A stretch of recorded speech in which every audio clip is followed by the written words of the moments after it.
أعوذ بالله من الشيطان الرجيم.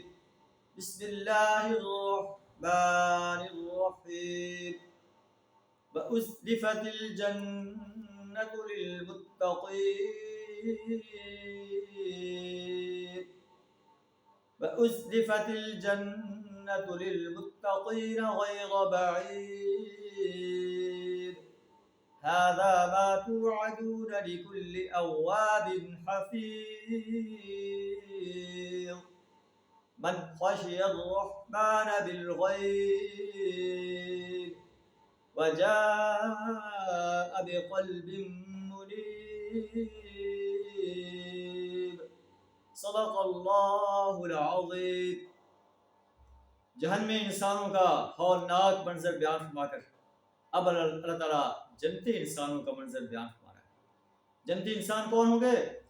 اُزْلِفَتِ الْجَنَّةُ لِلْمُتَّقِينَ، جنت قریب، متقین کے قریب لے آئی جائے گی، غیر بعید، کچھ دور نہیں ہوگی.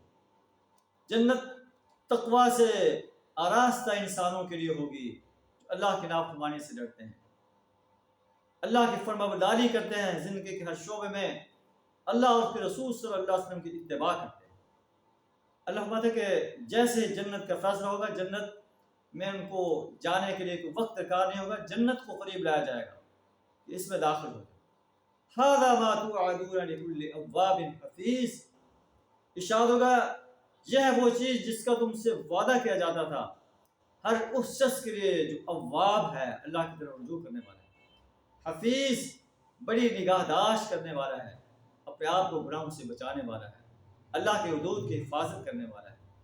من خشی الرحمن بالغیب، اللہ سے بن دیکھے خشیت اختیار کرنے والا ہے. وجاء بقلب منیب، اور ایسا دل لے کر آنے والا ہے جو دل گرویدہ ہے. حکم دیا جائے گا ادخلوها بسلام، سلامتی کے ساتھ جنت میں داخل ہو جاؤ. ذلک یوم الخلود، یہ حیات ابدی کا دن ہوگا. لہم ما یشاءون فیہا، ان جنتوں میں ہر وہ چیز ہوگی جو وہ چاہیں گے. ولدینا مزید، اور ہمارے پاس سے اس سے زیادہ بھی بہت کچھ ہے ان کو دینے کے لیے. اللہ سے دعا ہمیں بھی جنت الفردوس میں اعلیٰ مقام عطا فرمائے، تقویٰ سے آراستہ رہنے کی توفیق عطا فرمائے، اواب، حفیظ اور قلب منیب جو ہے لے کر آنے کی توفیق عطا فرمائے. وآخر دعوانا الحمد للہ رب العالمین.